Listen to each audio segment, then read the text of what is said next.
I know a number of people who have money. They're telling me they have money to put in, but they don't know how to do it. They don't have the connections or the time or the interest, but I've done it before.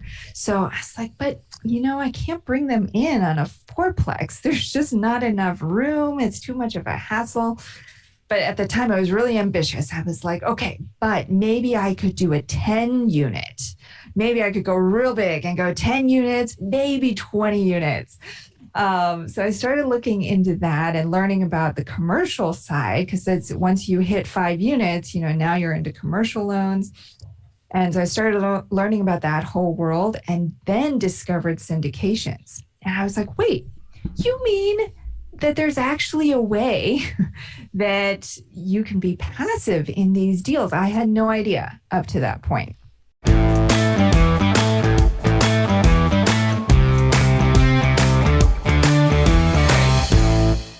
Welcome to the Real Estate and Financial Independence Podcast. My name is Chad Carson. You can also call me Coach, and this is a show all about investing in real estate, achieving financial independence, and doing more of what matters. Whether you're a brand new listener or a longtime listener, it's an honor to have you here for another episode. At the time this episode is coming out and being published is late in September, so we're getting into fall in the outdoors weather. This is the time of year that my family and I love to get out and hike, do a little bit of camping as well. And of course, it's also football season. I don't actually go to as many football games as I used to. I used to play football at Clemson University, if you are new here and don't know that. But I do like to watch my Clemson Tigers every once in a while, see how they're doing. So I hope everything's going great for you this fall. The topic of today's episode is called Syndications 101, and it's how to invest passively in real estate. And it's an interview with Annie Dickerson.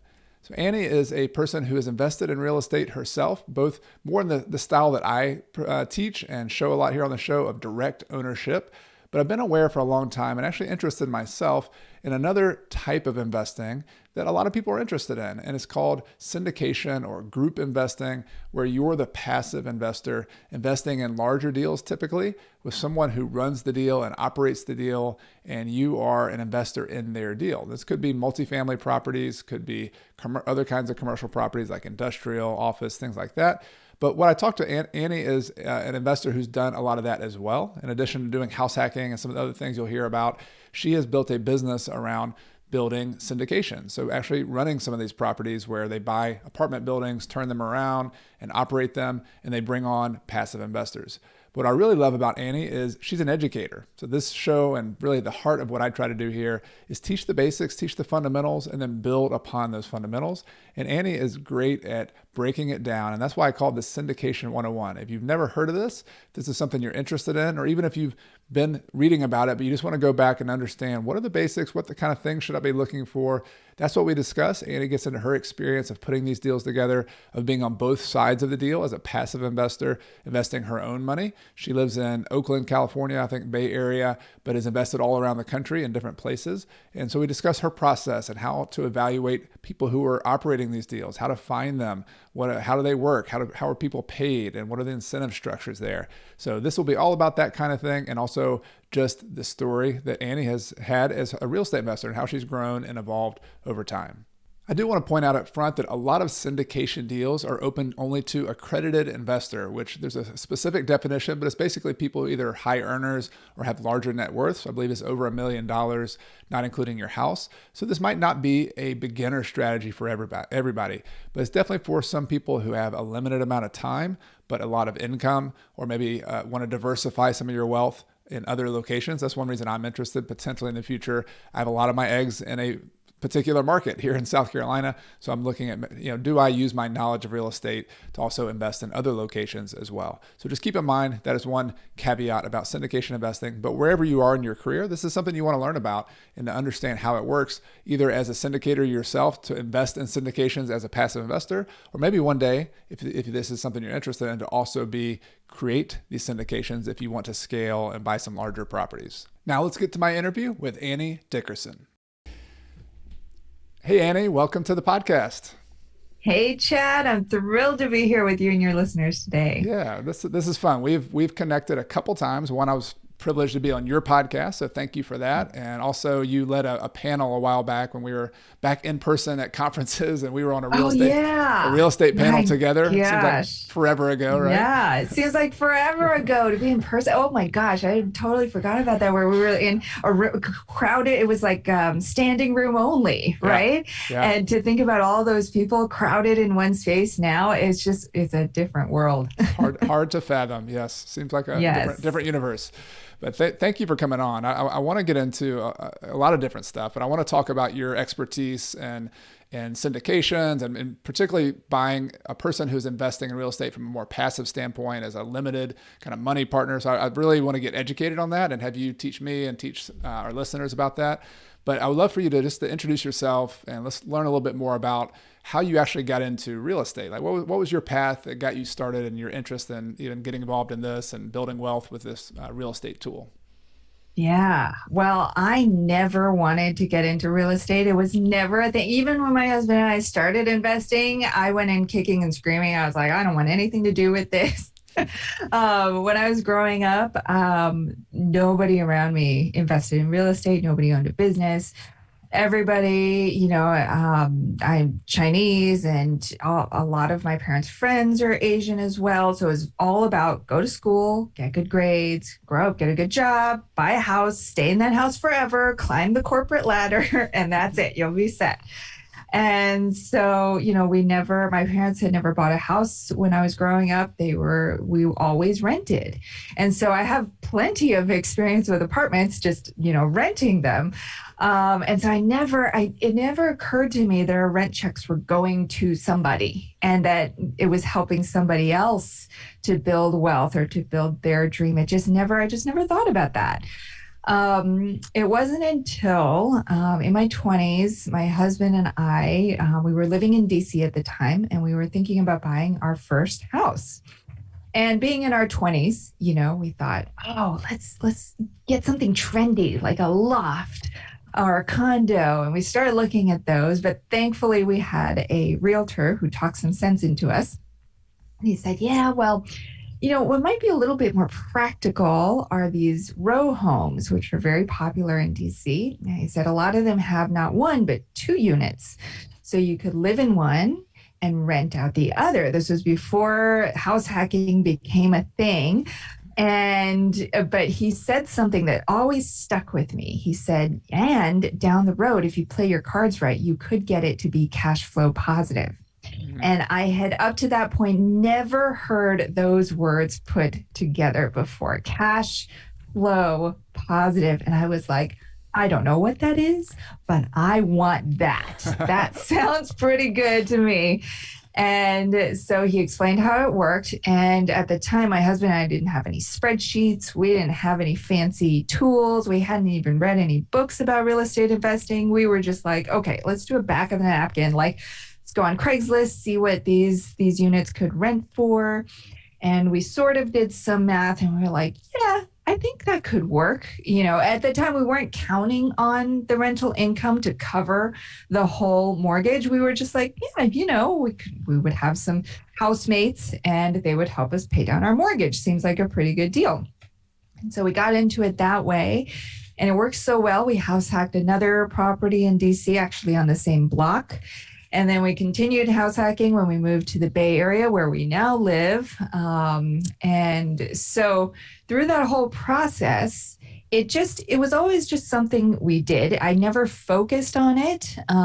It was always like, oh, well, we've saved up enough. Maybe let's buy another one and do it all over again. And we'd rent out the one we moved out of. So that became sort of our pattern for probably 10 years or so. But we never thought anything further about it until a few years ago. My husband, who became a realtor once we moved to the Bay Area, and once he got into real estate, then I really did not want to get into real estate. I was like, no, we cannot both be in real estate. That's completely ridiculous. So he got into real estate, and he started doing really well on residential sales. And he asked me to help with his business. And I was working as a creative director at the time. And I was like, okay, but really, I don't want to spend a lot of time on your business. I'm focused on my own career over here. And but I looked at his website, which was a single page, just his image, his photo, and a paragraph of text. And I said, "Oh, honey, we can do better than this." The creative director in you was like, "Hey, right. come on now." I was like, this is not cool. okay. Yes. So I redid his website. And in the process, I discovered more about real estate investing. That's when I fell into the Bigger Pockets rabbit hole and learned, listened to a ton of podcasts. And so at that point, I thought, okay, I've got to quit my job and just invest in rental properties. That's what we're going to do. And of course, in the Bay Area, it's hecka expensive here. So Yes. I was like, okay, we got to find some place out of state. So researched all these different markets, and we honed in on Huntsville, Alabama. And when you're looking at $1 million properties in the Bay Area, and then you see these $200,000 fourplexes in Huntsville, it was like, yes, I will take those all day long. Right.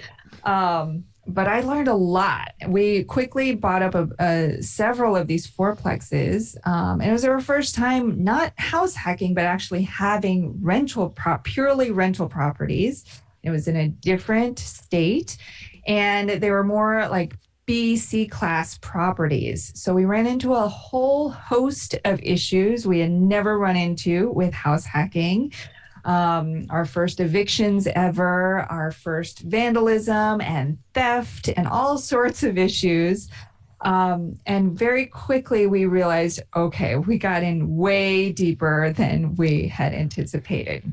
And then through that's when I discovered passive investing and syndications, but we'll get into that. Yeah. So I want to pause there because a lot of good stuff. Like, Yeah. One was did you still have all those house hacking units? So it sounded like you moved like 2 or 3 or 4 times at that point. Did you still have all those properties? We have some of them. So we had Alpha, Bravo, Charlie, and Delta. We named them after the letters of the alphabet. Alpha is actually on the market right now as we're recording this. We just listed it last week because for the first time since we've owned it, it was completely vacant. So we decided to sell it. Bravo, we sold a few years ago. Charlie, we sold a few years ago. Delta, we're about to sell as well. Okay. So that was the stepping stone was you had these 4 different properties that you lived in, a couple of them in DC, also on the West Coast. That got you into the game, but really you weren't considering yourself like, hey, I'm a full-time real estate investor, but you had these rentals. Did you all self-manage them as well? Like even though it was long distance? No, well, when we moved across the country, my husband said, I can manage these. These are fine. I'm like, okay, but I don't want to hear anything about it.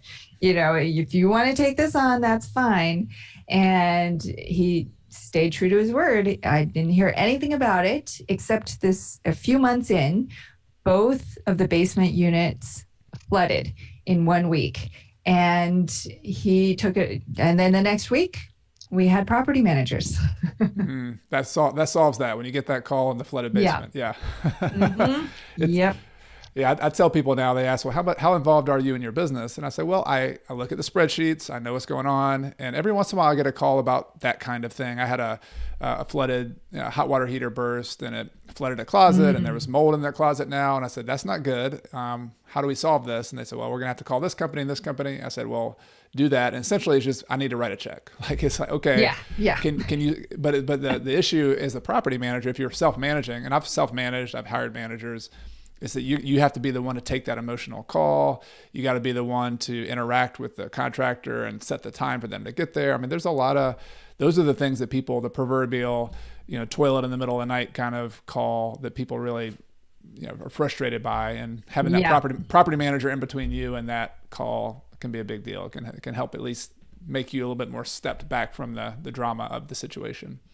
Absolutely. So that's interesting. So almost 10 years, you house hacking before you even knew what it was called. I did the same thing. And you moved across, you had your career, you're doing your thing. Your husband's a real estate agent, but you started investing in Huntsville, and you learned about the world of just the more management intensive rentals, I guess you could say. They're more cash flow producing, but they also have some vacancy issues. They're typically older. There's some capital expenses that need to be done. So that I guess walk us through that moment. You've got these properties, you're kind of learning what's going on and how you have to manage these. Like what was your fork in the road at that point? What were you all thinking about that? Yeah. Well, really, I hadn't even hit the wall at that point. I was still pretty excited. This was back in 2017, 2018. I was still pretty excited acquiring these properties. And what happened was, every time we'd get together with friends, because you could still do that back then, we'd get together with friends and, they'd ask what we were up to. And, we'd tell them about all these real estate properties and these markets we were looking at, because that was top of mind for us. And more often than not, our friends would say, "Oh my gosh, I've been wanting to do something like that too. Could you teach me how to do that?" And I'd say, "Sure, yeah, pull up a chair. Here's what you got to do." And I'd start down the list, right? So you got to research the markets. You find a good team. You talk to a broker and property manager. Then you find the properties. You get this spreadsheet. You do your due diligence. You got to look at the inspections. And then you find the tenants. And I'm going down the list. And it's different for everybody. But inevitably, somewhere in that list, their eyes glaze over. And they're like, "Wait, you mean I have to do all that work?" Yeah. I'm like, "No, I don't want to do that work. I just want to put the money in. I got the money here. See, I have the money. I just want to put the money into a property. I don't want to do the work." And at that point, I didn't know anything about syndications. I was just like, "Oh, what a bummer. There goes another one." Mm-hmm. But I had enough of these conversations that I realized, wait a second. I know a number of people who have money. They're telling me they have money to put in, but they don't know how to do it. They don't have the connections or the time or the interest, but I've done it before. So I was like, but I can't bring them in on a fourplex. There's just not enough room. It's too much of a hassle.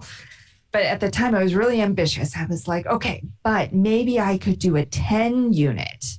Maybe I could go real big and go 10 units, maybe 20 units.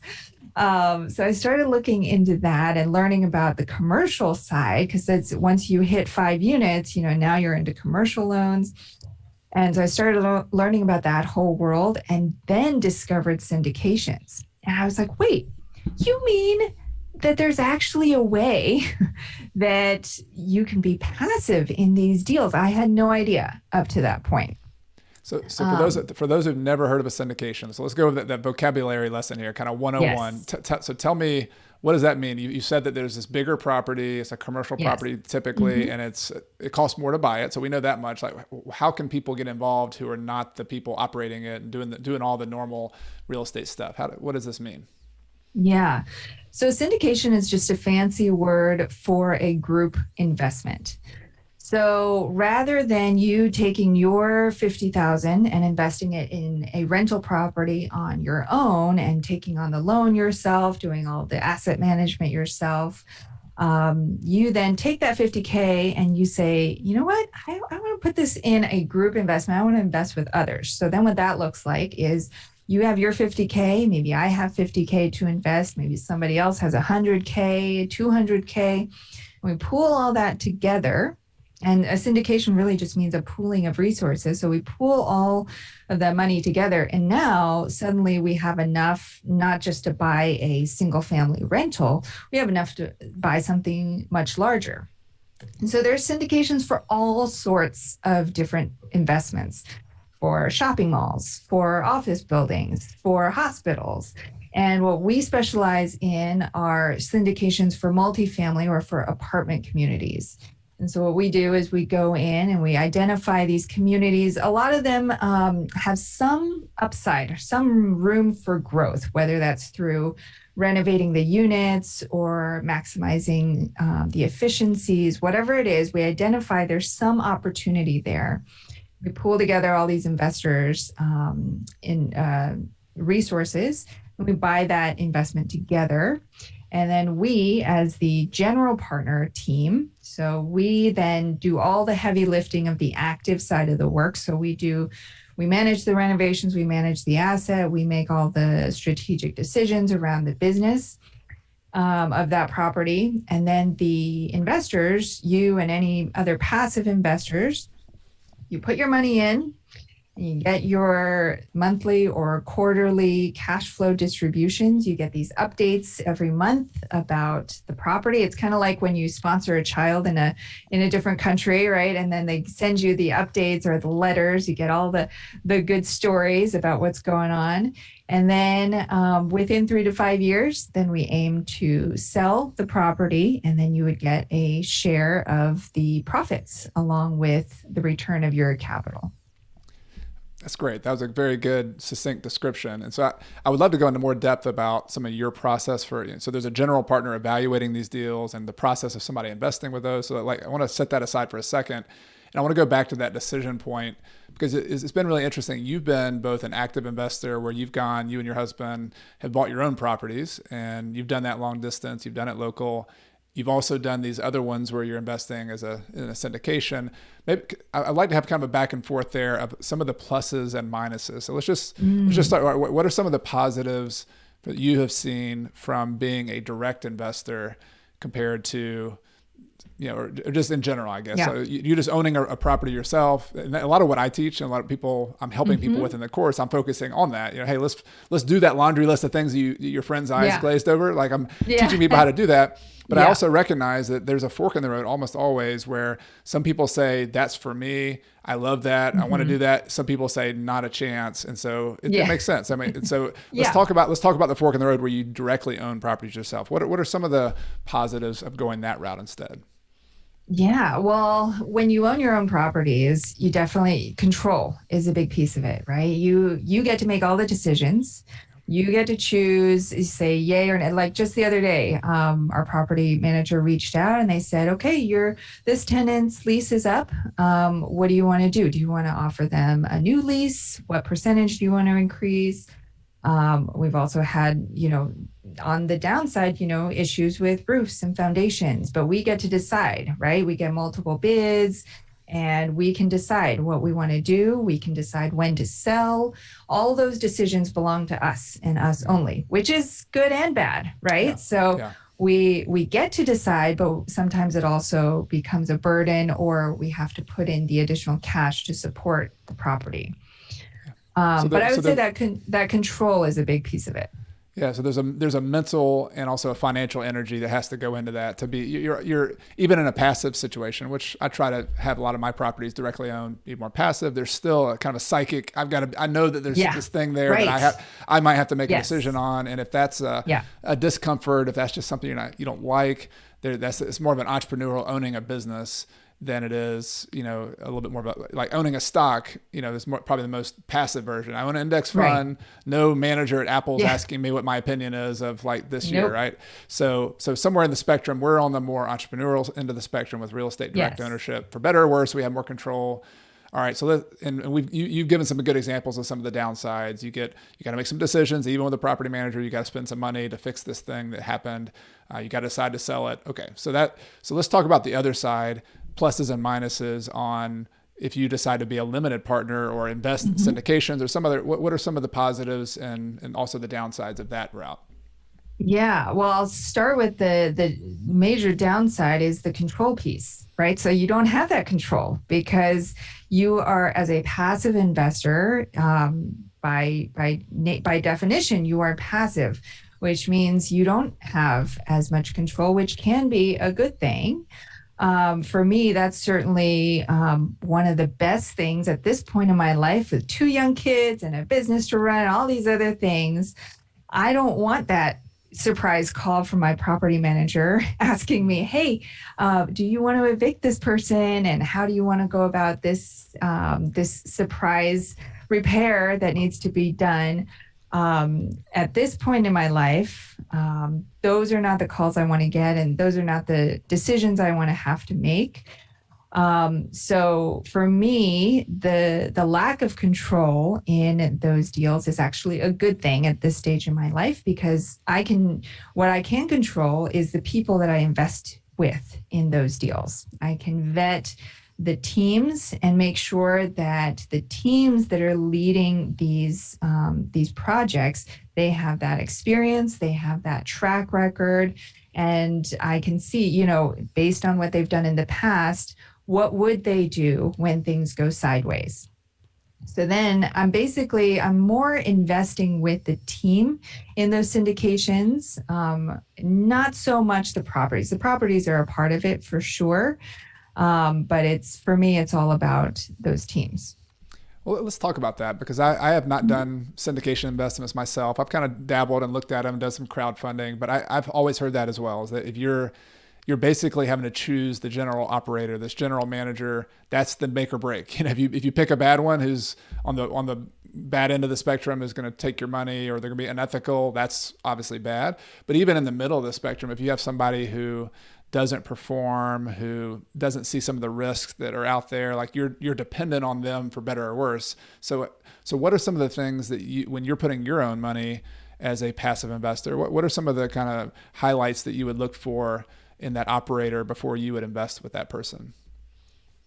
Yeah. So beyond the track record and the experience, I would say the number one thing is communication, because things happen, right? I get it. The unexpected surprises come up with with our own rental properties. So I certainly can't blame somebody who's managing a 200 unit apartment building if they're like, oh my gosh, this surprise came up. Most often that's not their fault. It's what they do about it. That's what I want to know. And so that communication is key, because what I want to find is a general partner, a sponsor who will communicate with me as a passive investor, no matter what happens. I don't care if it's like the property's falling apart. I want to know that you're going to tell me about it. You're going to be honest with me about it and transparent about it. And you've got a plan in place. And so that's what I'm looking for first and foremost, is somebody who is willing to communicate. And that's something that you can suss out even in the early stages of building that relationship with a general partner. Is, do they take the time to answer your questions? Are they proactive in getting back to you and checking in with you, making sure you have what you need? Or is it like pulling teeth, trying to understand their process and trying to understand, what the timelines are, what the expectations are. So you can sort of suss that out and read between the lines there. Yeah, it's one of those things. I imagine if they're not a good communicator or willing to be transparent on the front end, it's not going to get better over time. Right. 2 years later, it's not going to be, hey, show me that report. Show me what you're doing. Right. Yeah, exactly. Okay, so experience, you would want to see that they have a track record doing the type of property that they're buying. If they're buying a 100-unit apartment complex and doing a value add where they're fixing up all the units, have you done that before? Do you have a track record? Right. Can you show me old projects that you've done? Can you show me, what are they willing, are people willing to share? How transparent are they willing to be about their track record? What have you seen from good operators? Yeah. So oftentimes they will, the good ones will share. Barring any SEC regulations where they can't share specific confidential information, but often they will share, we've acquired this number of units. Here's the general performance. Are we meeting expectations that we originally projected? Are we exceeding those, or are we not meeting those? And here's why. So you want to at least get that information out of them. Some may be more reluctant to share the exact, like the numbers, like how much they purchased it for, or the names of the properties. But more often than not, the good operators will be happy to share because they're doing well. They're meeting those expectations, and they've got happy investors, and they're always willing to take more. Yeah. Good. So there's one other thing that came to mind as you were talking about being communicating authentically. It reminded me of Warren Buffett. Yeah. I've read some of his books, and he has a partnership mentality with Berkshire Hathaway that I always respected and liked, and how he would be transparent. Like so it's funny when you read his annual letters, he's like, I really screwed up this year. I did this and this and this. And he made like a 20% return that year, but he's still like, right. He tells all the things he screwed up. And I think we all appreciate that from somebody who is excellent, but they're also willing to share like their foibles. And another thing that Warren Buffett always talks about is is having a partnership mentality from the operator himself or herself, is that they're willing to make their money when the other people make their money, when their partners make their money. So I guess I want to ask about how the deals are structured. So like if I buy a property directly, it's really simple. Like I own this property, I get all the profits, I also get all the losses. Right. How is the money dealt with? And I know that there's a lot of details there, but Yeah. kind of a simple way of how do you split the profits? How do you split the money in that kind of Good syndication? question. Yeah. So there's a couple of different common structures that are used for syndications. One is a straight split. That's easier to understand. I'll come back to that. And the other is with a preferred return, which is typically what we use.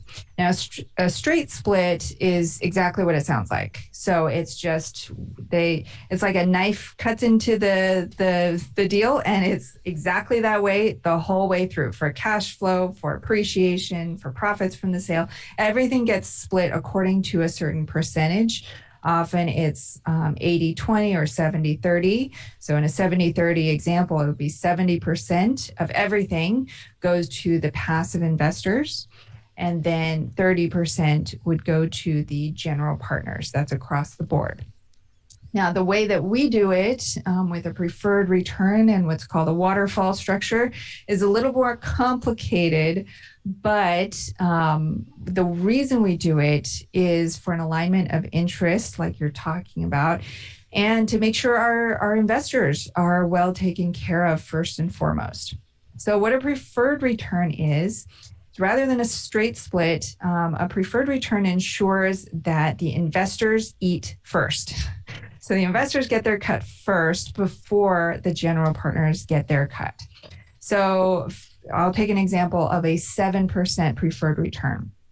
So for a 7% preferred return, what that means is for the first 7% of the returns, the cash flow, in this case, the passive investors would get 100% of that first 7%. So the general partners don't get any of that, which means if all the property makes is 7%, the general partners don't get paid.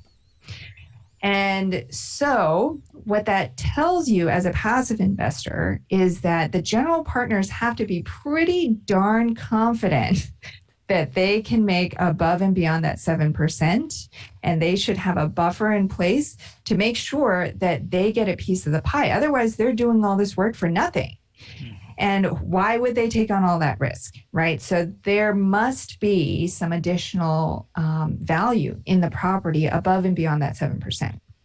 So that's, on a high level, what a preferred return is for a 7% preferred return, 100% of that goes to the passive investors.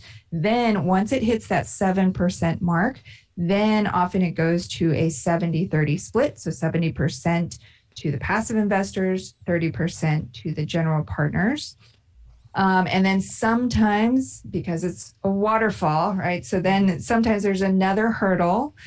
So once it hits maybe a higher percentage, like a 13%, then it might go to 50-50. So what that does is that really incentivizes the general partners to really make sure it's a great deal and that it performs well. Because the harder they work at optimizing that property and maximizing the rents and making sure that the income is as high as possible, then they get paid more, as well as the investors. So it's a win-win for everybody. It's that alignment of interest. So at a high level, those are the two different types, is the straight split versus the preferred return waterfall. Yeah, very interesting and explained very well. It reminded me again of when I was thinking about that Warren Buffett deal. His very first partnership was basically like a syndication. He had, I think, it was $1 million, I guess. And he did very similar to that, where the first 4% went to his investors, and then everything above that 4% was 50-50 split. And he, just like you said, he made really good investments. And so that money turned into a lot more money, and he was able to basically use leverage. So that from the operator standpoint, you're using a form of leverage of your partner's money in order to make money yourself. So you're not having to put up, maybe put up some money. We can talk about that, but you're not necessarily having to put up you're using a lot of leverage in order to make more money for Right. yourself, but you're Right. having to work, you're having to make above 7% or 6% or whatever the hurdle rate is Yeah. in order to do that. So, okay. So Yeah. I can see the incentive. I can see the incentive for the operator. The limited Yep. partner, the incentive is I'm getting the first money. If it only makes 6%, I get all that 6%. Yeah. And does that happen on an annual basis? So is it like if we all invested $1 million and we get $60,000 back this year, that's gonna, is that in, do I get the next 1% next year, or is that kind of reset on an annual basis? It depends on the deal, but often it accrues more often than not. So let me get, because this is a question we get all the time from investors, is they want to know, if I invest my money, how much am I going to get on these deals, right? So let me walk through an example, I think, that will really help your listeners understand and be able to compare these types of investments to rental properties or turnkey or BRRRRs or fix and flips or whatever else that they might be considering. Right. Okay. So let's use $100,000 as an example. 50K is our typical minimum, but 100K makes for nice round numbers. So we'll use the example of 100K. So let's say you have 100K to invest in one of these deals. Now, the first thing to know is that typically the hold times for these deals are 5 years, around 5 years, sometimes a little bit longer. What that means is that during that 5 years, you should expect that 100K to be illiquid. So it's not like the stock market where, you know, in 2 years' time, you're like, you know what, I need that money back. I'm going to sell all my stocks, get that money back. So because we're buying an apartment community together and everybody's money is in there, it's got to stay in there until the deal cycles out. So typically we project a hold time of 5 years. More often than not, we're able to get out before that 5 years, because what we do is, for a typical value add deal, we go in, let's say it's 200 units. A certain number of those units are going to be vacant right off the bat. And so what we do is we'll go in and start with those vacant units. We'll renovate those. And we'll update the kitchens, the flooring, the lighting, a lot of what you might do on a smaller property, just at a bigger scale. So we'll start with the vacant units, turn those over. We'll get new tenants in there at the market rents. And then as leases come due for the other properties, we'll offer to move them into these nicer renovated units at a little bit of a premium. And more often than not, they're really happy to move into these nicer units. So then we'll go on and renovate their vacated units. So it's like a domino effect until we get through most, if not all, of the units. And usually that takes around 2 years' time. So around that 2-year mark, most, if not all, of the units have been renovated at that point. So we could sell at that point because we've achieved our business plan. If the market is good at that 2-year point, we could sell. But if the market's not good, or if there's some other things going on, we might refi, or we might just hold it for the next few years. So that's why we project 5 years, to give ourselves that buffer. But often we're able to achieve the targets in less time. So that's the first thing, is 5 years. So your 100K is in for 5 years. You should plan for that 5 years. Now, during that 5 years, you are getting cash flow to the tune of about 6 to 8% per year. And so that's paid out, depending on the deal, either on a monthly or a quarterly basis. So let's say it's monthly, and let's be optimistic. Let's say it's an 8% return. And so on 100K, that's about $667 a month. And so that's $8,000 a year. And then, so you're getting that every month or every quarter throughout the whole period. And then at the end, when we sell, then you'd get your 100K back plus a portion of the profits. And that depends on the deal structure, as we talked about. But that can be anywhere from probably an additional 40K to 60K of that based on a 100K investment. So what we're aiming to do is to double your money in 5 years' time. So you put in 100K, and between the cash flow distributions and the profits at the sale, you should hopefully by the end of 5 years end up with 200K. Which if people are doing the rough math in their head, I'll have to share this trick later on, but if you're using the rule of 72, that's like about a 14% return or so, right? So if you might get a 14, and again, this is all projected, right? But it's, 14 plus whatever income you get. Are those together? Like, so you double your money. Does that include the rent plus the upside, or is that all together? You're trying to go from 100,000 to 200,000 with all of the different returns combined. Yeah. In that example. So all combined. So it would be about a 20% annual return on a 5-year hold. Got it. Okay, good. All right. That was a good explanation. So the couple questions on that. And so the positive obviously is you have another operator who you vetted, who you trust. There's some risk still there. Things could happen. It might take longer. It might take shorter. But you're putting your money in the operators. In your case, like your business, you're going to be the one operating that and going out and turning those units, doing all that stuff. You're going to get reports as a passive investor, but you're somebody like you're going to go out and do all that work, and then also make the decision. So this goes back to that control part of if it's 2 years or if it's 5 years, you're going to be monitoring the market, trying to figure out, because you're going to make money as well, and your incentives hopefully are aligned such that you're going to try to make that big payday on the back end at the opportune time. So that's the plan. And so that makes sense, and I can see how that, like, for that, back to that fork in the road, somebody who likes real estate, who likes the concept, who understands it, but they're like, I just don't want to do all that or have to make decisions. It's just not my skill set. I'm busy. I have a family. I have a work job, whatever. So like, I totally see all the value of how that happens.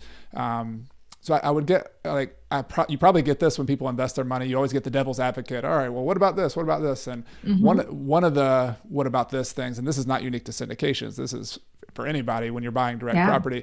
When you're doing a turnover like that, what are some of the downsides, like particularly with timing? Like I'm imagining, like for some of my properties, I'm like, I want to flip it in 2 or 3 years and turn it around but then what happens if I have to hold it for the next 15 years because the market tanks or something? Like, do you have a contingency for that? Is that something you have to plan for? How could you decide to do that, I guess, as an operator, for example?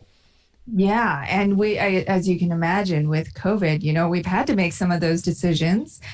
But luckily, one of the things that we ensure going into a property is that we only buy properties that cash flow as is. So the value add piece, whatever that value add is, whether it's renovating the units or renovating the exterior, or, it could be even as small as just adding a cable package or making sure that we have professional property management in place. Whatever that value add piece, that's above and beyond. So what we look for first and foremost is we're looking for a property that cash flows just as it is. We don't even have to do a single thing. We can just buy it and hold it for the next 5 years, and we would still be in the black. So that's the first thing. And so we always have that to fall back on. And we've had to do that on a few different deals where, things weren't going according to plan, or we had this one property where a tree fell on the building, and then we had 11 units that were offline for quite some time. So in that case, we instead of just brute force going forth with the business plan, we said, wait a second, okay, now I've got all this unexpected stuff to deal with. Let's scale back on the pace of our renovations so that we give ourselves a little bit more buffer, and we're still able to stay. We don't have to ask for any more money from the investors. We don't need to take out any more loans. We already had that capital in the deal because we had the reserves and we were cash flowing as is. And so we always have that as a backup plan. And then the value add piece, that's just above and beyond. So if and when conditions are right, then we pursue that value add plan. And you're right, it doesn't always go according to plan. There's always things, surprise things that happen. But again, it goes back to the team that you're investing in. When they find out those things, or when those things come up, what are those decisions that they're going to be making on your behalf? And that's key. Yeah, no, that makes sense. And like I equate it to me, like even on a broader scale, like you can get really boring, safe investments that never change. Like you can get a bond at 2% from the government, and that'll be, not exciting at all, right? But you'll get a very low return. Part of the game of all of this, whether you're investing directly or whether you're trusting the operating to somebody else who you've vetted, either way, there's going to be ups and downs. I mean, that's just, and if you do 10 deals, there's going to be one maybe that goes sideways, that doesn't perform the way you thought it was going to be, like in an optimistic world, and even I would even add, and this is again not a syndication thing, this is for all of us buying properties. The worst case, what if we had like the very, very slight, small chances that this is going to happen, but what if you had like another Great Depression where we had 10 years of just like cratering rents? And I mean, you just got to think about all of those and say, that's a possibility. What would happen? Like, those are the kind of questions I would ask, saying like, how well capitalized are we? What's our financing plan if we have to, if we get to a balloon on a note or something, or, so all of those are questions all of us ask in real estate. But the thing I'm talking out loud here, so you give me feedback on this as well, is like, I feel like passive investing is a great opportunity for some people. Like I think it makes a ton of sense. The caveat I've always given people when they ask me, well, should I do it? I say, it's great. There's definitely, you don't have to do the operation, but you can't shortcut all the due diligence has to be done, whether you're doing it or whether somebody else is doing it. And so the question is, you still have to educate yourself about all of these things that everybody else has to deal with in real estate, but you just have to find somebody who is going to do their homework on it. And that's the big leap, I think. Tell me, you've done both. You've been a passive investor, you've been an operator, you've owned your own properties. Like, I guess tell us maybe the psychological difference to make that jump. Well, I think it comes down to trust. How willing are you, how much trust do you have in yourself? And then how much trust do you have in an expert who would manage your money on your behalf? For me personally, I trust myself, and I know that what my personal philosophy is when I invest in a deal. But I also know that I'm not a details person. I am not a spreadsheet person. I can do it, but it's not my sweet spot. And so I've certainly missed things on my own rental properties. Oh my gosh, I'm embarrassed to tell you this, Chad, but I once purchased a property, and then after I closed on the deal, I went back to my underwriting spreadsheet and I was like, oh no, I missed a 0 right there. Thankfully, it was fine. We had enough buffer and it was our own deal. So even if we lost a little money, it was okay. But it worked out okay. Yeah. But like, I say that because personally, like, I know me, but I also know my downsides and where I'm not strong. And so that's where I lean on the expertise of other people because I can see their track record. I know there are people who are way more into spreadsheets and underwriting and due diligence and all that stuff than I am. And if I can vet them, if I can learn enough about the deals and the markets to know what my personal goals are and how those deals and those teams align with my goals, then that's the due diligence you're talking about. You can't shortcut that piece. You're absolutely right. You have to put in the time to understand how these deals work, understand the risks, understand the teams that you're investing with, because at the end of the day, there is that leap of faith because you are investing your money with someone who's going to be managing it on your behalf. Right. Well, you've given a great overview of this, Annie. I really appreciate it. I mean, some things that I haven't learned about it before that's really been helpful, just to get the grasp of like, all right, there's always a good and a bad side to everything.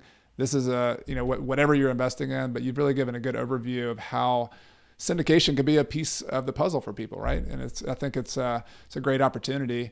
I have one more question to follow. Let's like kind of zoom out again. So like if somebody chooses to do syndications, and you've done some of these yourself, like how does this fit in for you personally, like in your overall kind of investment strategy? Is this something that you do index funds plus this, plus some direct ownership? Like how do you see people out there kind of fitting this in? Are they doing it with like a 5% of their portfolio, 10%, half of it? I mean, I'm just curious how this fits in to people who are choosing to do these investments. Yeah, great question. And everybody has a different profile, different goals. But I'll speak to my personal portfolio and our investment strategy. So I do have some index funds, as well as some crypto, and so as well as some direct investments, and some of these syndications, these passive investments. And I'm also, of course, on the active side of these syndications as well.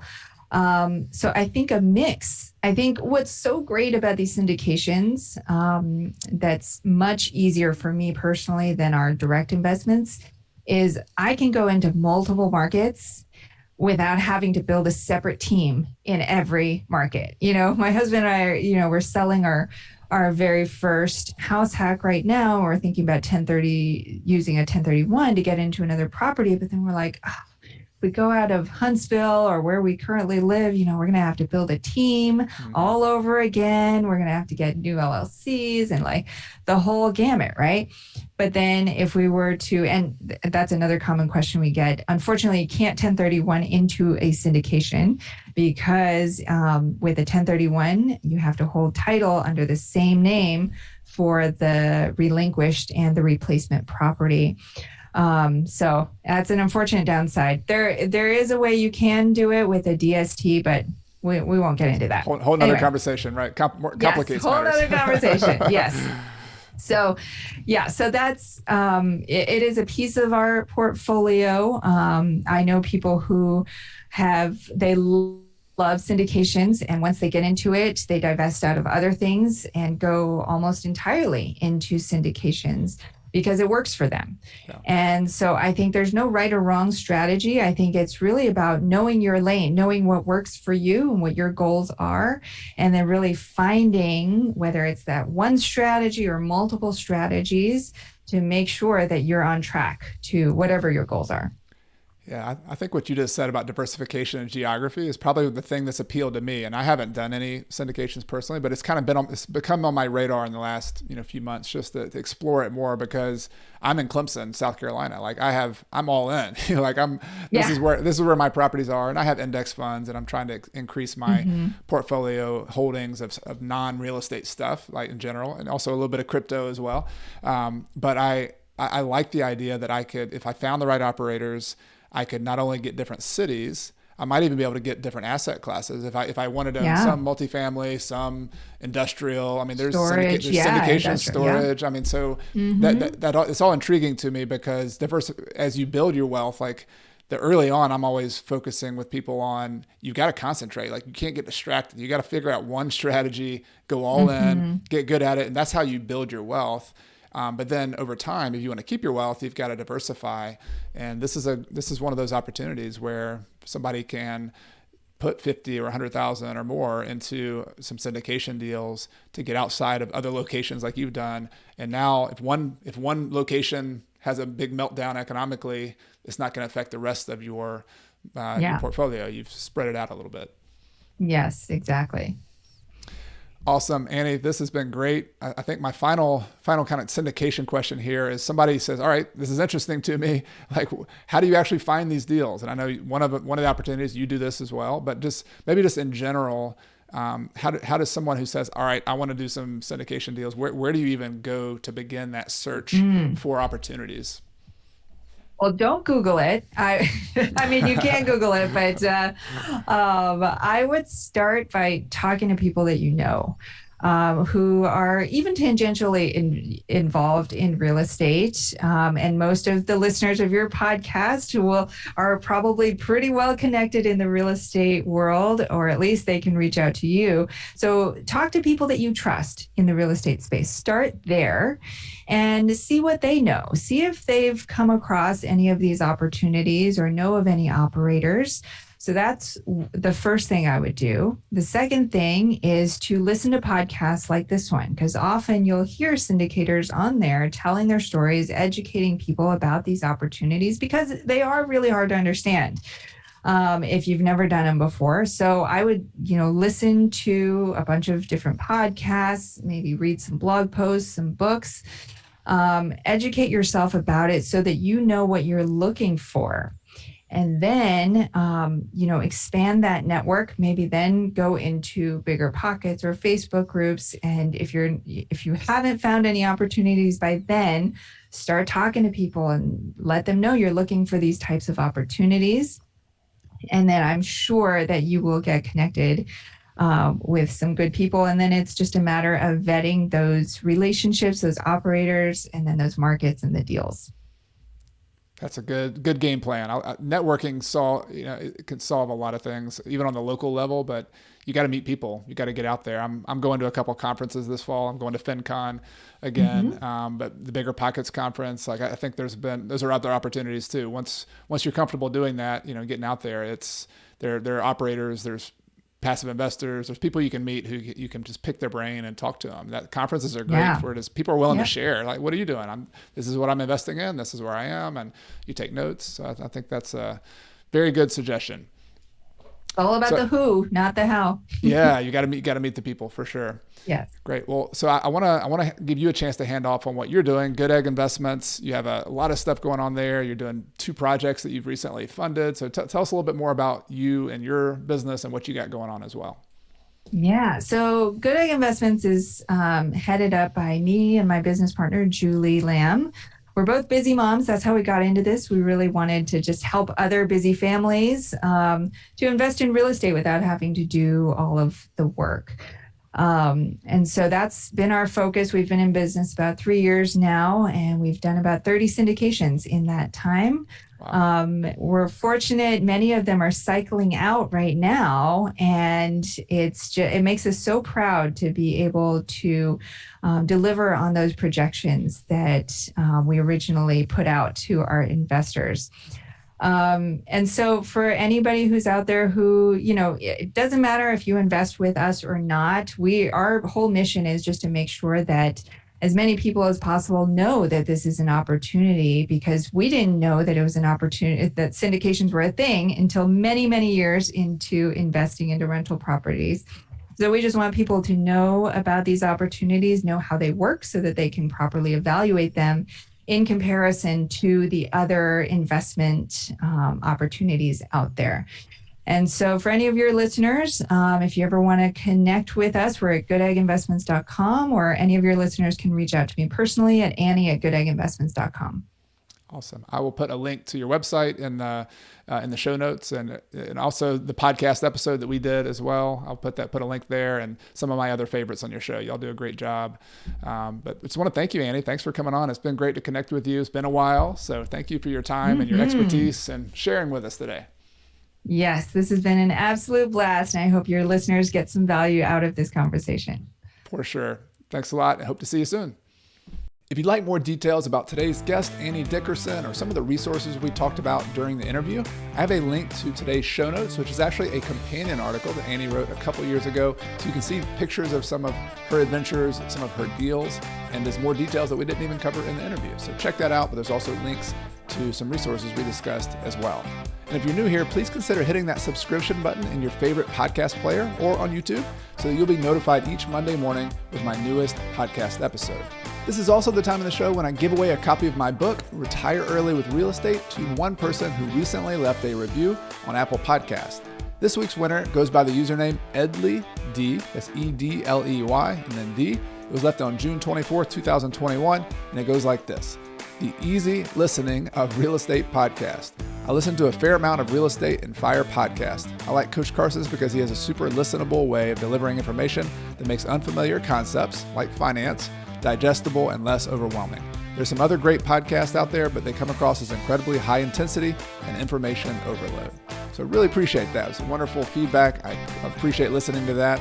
And please send us an email at podcast@coachcarson.com, and I would be happy to get you a copy of my book, Retire Early with Real Estate.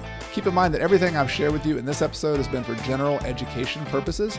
I have not considered your specific situation or risk. Before buying your own investments, be sure to consult a financial, real estate, and/or legal professional.